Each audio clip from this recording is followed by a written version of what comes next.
Welcome back into another episode of NAHL. Brandon Hofstra joined here with New Mexico Ice Wolves, brand new head coach Kevin Hartzell. Kevin, first off, congratulations as the official bench boss now of the New Mexico Ice Wolves. How's it feeling? I don't know. I mean, this is the last thing I thought I'd be doing right now, and but I'm doing it. I'm going to have fun with it. Yeah, you've been a part of this organization for a couple of years now. What do you love the most about Albuquerque and everybody down there in New Mexico? Well, really, I've been part of the organization from the beginning. Huh. The owner, Stan Hubbard, and I go back a long, long ways.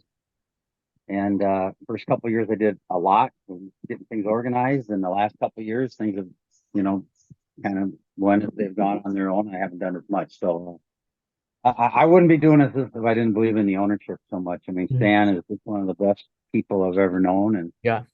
great for the league. I'm sure you guys know that he's all in and makes it a great experience for all the teams and all the players. And um, when he asked me if I wanted to do it for a year and kind of just look at things from the inside out Mhm. and have a little fun in the process, at first I was like, no, man, I'm a pickleball player now. I go to pickleball. That's what I do. But no, I'm really looking forward to it now, and try to and give him time to kind of take a breath after Phil Fox moved on to Northern Michigan, hmm and let him identify the next coach over time. And so I'm just glad to be in the saddle with Stan. Yeah, you're no stranger though to being on the bench. You have experience in different leagues and coaching for quite some time. But talk about just those experiences and how fun it's been just being around junior hockey and these young guys and seeing them get to the next level. Well, that's why I've stayed at junior hockey and been involved with it, because it's really it's a pivotal spot in their life, right? Mhm. Some are moving away from home for the first time, or and they're impressionable, and they have big goals, and you get to be part of that with them. And Right. it's a perfect level for me. Somebody who looks at themselves as a teacher, and I've enjoyed it and been involved with it for almost 30 years. So Yeah. it's fun. Phil left quite a legacy with you guys. Tremendous guy on and off the ice, but on the ice, are you looking to kind of change the way this team has been playing over the past couple of years, or kind of keep things around the same? Well, I think like anything, it'll be different. I mean, we're gonna have a little different way of looking at things, and every coach does. I mean, I've been fortunate. I look at my first, go around and coaching against guys like Frank Serratori and Bob Ferguson, who I had just a great rivalry with. And then, then I worked for Hubbard's I got out of hockey for a while and worked in the Hubbard television industry. Mhm. And then I was lucky enough to go back into coach, and then you run into people like John Cooper and Jimmy Montgomery in my second go around, and you learn a lot from the other coaches as much as anything. And of course, you learn from the players. I mean, especially, I had some unbelievable players in Sioux Falls, and you learn from them. So we're always all learning. I'm sure there'll be some similarities, but I'm sure there'll be some things that are different as well. Right. Kevin, this league will be celebrating its 50th anniversary this upcoming season. And like you kind of alluded to there, you've been around juniors, I'm sure around the NAHL for quite some time. But when you think of 50 years of the League of Opportunity, what first off comes to mind?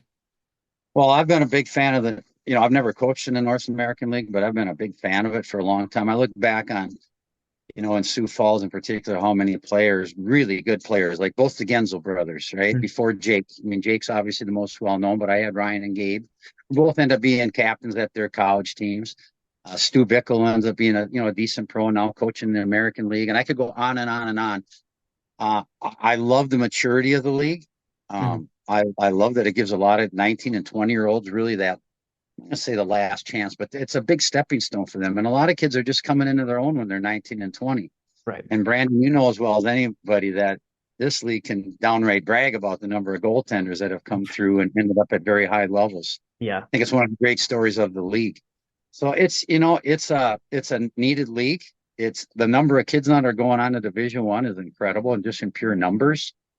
And of course, it's not just Division 1. Kids are going on to Division 3 and other places and becoming, our my whole goal with our team too is really that when our kids leave this program, that they are young professionals. I don't care what they go into, whether it's hockey or something else. And that's really going to be what we strive for. And I think the competition is what the kids come for, and they'll get plenty. Yeah. The competition all kicks off here in September with the greatest show on ice, the 2024 NAHL Showcase. How excited are you for hockey season to officially start again? Well, being a Minnesota guy and helping with the ice wolves, I've been going to the showcase every year. I'm always there. Yep. And what a great event, right? Parents come from all over the country, scouts, every college team, pro teams. That parking lot, I'm always, talking about how great the parking lot looks. You're right. And it's just a great place to kind of kick things off for the league.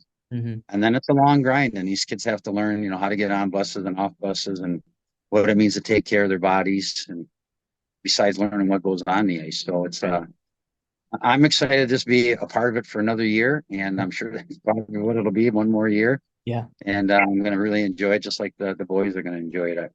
Right on. Well, we're excited as well. Excited to see you down for you, but up for us and Blaine. And enjoy the views you got behind you for the rest of the time until hockey starts Yeah, again. Thanks for doing this. will do, Brandon. Thank you.